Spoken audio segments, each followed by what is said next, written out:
Gigabyte has been on a road these past 6 months, releasing as many as 5 new Android phones. The spotlights today are on the dual SIM Simba SX1, and while it takes guts to step on the stage, we all know that it's nothing more than a stepping stone.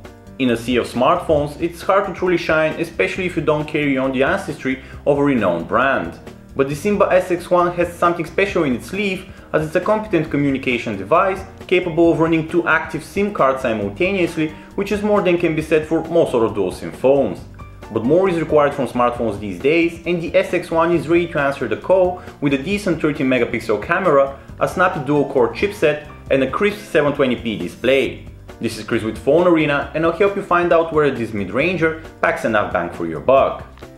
A wholly stock Android is what you'll find with the rest of Gigabyte's latest crop of smartphones, and this bears some truth with the Simba SX1 too. We're treated to a very stock-like Android 4.22 Jelly Bean experience, though the manufacturer has gone a notch farther with the amount of customizations.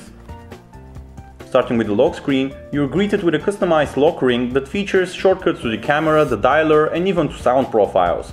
Better yet, you can tweak these and add an app shortcut more to your liking, or altogether get rid of this extra fluff by reverting to the default Android look and behavior.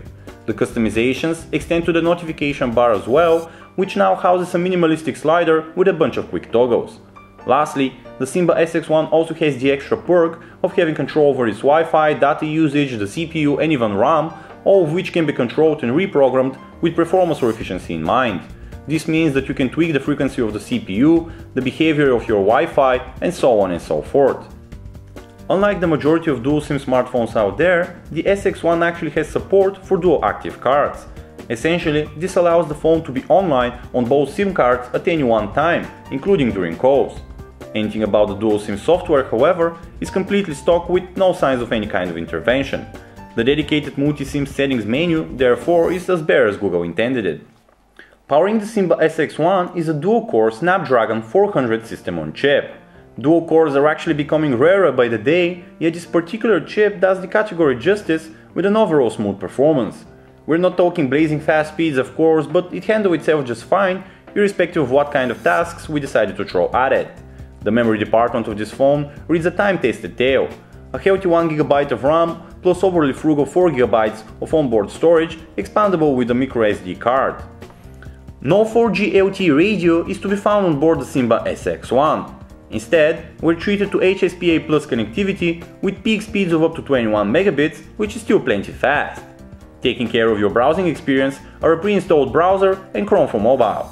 As we touched on before, the system-on-chip powering the phone offers a smooth sailing in most regards, meaning that surfing the web does not include abnormal hiccups or wait times.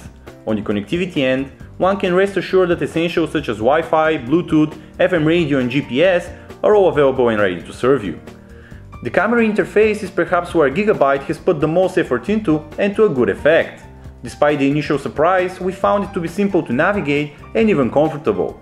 It's not the most feature-rich of camera apps, yet it provides the basics like HDR, panorama mode and exposure controls, along with the stand capture feature, which simply takes a shot whenever you stabilize the phone long enough. While Gigabyte touts the 13 megapixel camera on the SX1 as stunning, we do actually have a mind of our own. Admittedly, it's far from average, as snaps offer good details with proper color reproduction, and most of the time exposure is actually correct. However, dynamics are poor, so lighter objects in the image often get burned. All said, we were actually pretty happy with the results overall. Having gotten the stills out of the way, let's talk video. As you can imagine, 1080p video capture is available, and it also offers good amount of details.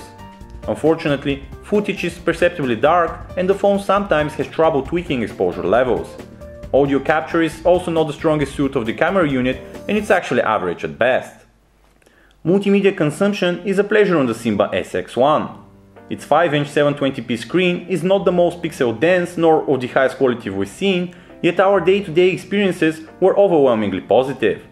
There's video playback support for most any popular encoding, though you may want to download a dedicated app like MX Player if you're looking for more functionality.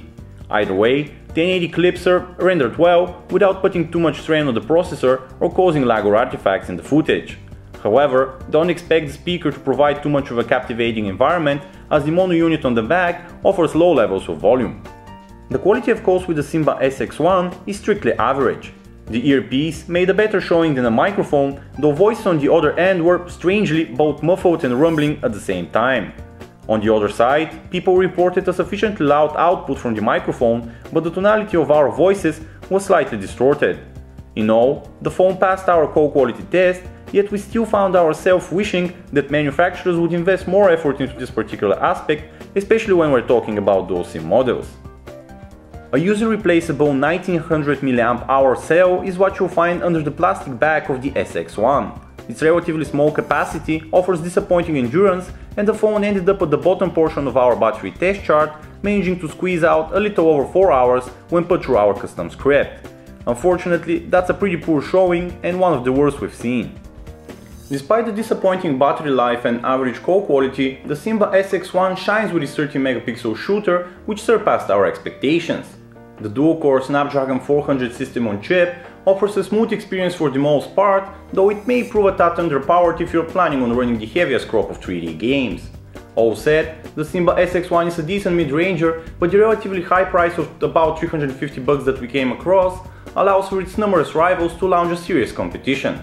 The Sony Xperia C41 offers slightly less impressive specs on paper, but our recent review of the phone showed that it has a great battery life, along with a decent camera and 2 SIM slots, and all of this for the lowly price of about $230. Looking at the higher price segment, the Oppo R819 comes to mind, touting very similar specs. Even better is the Alcatel One Touch Idol X with its crisp 1080p display and spacious 2GB of RAM. Both of these can be had for under $350. So ultimately, should you pick up the Simba SX1? Unfortunately, the answer is no, at least unless you can find a better deal for it than we did. Once again, this was Chris with PhoneArena, thank you for watching.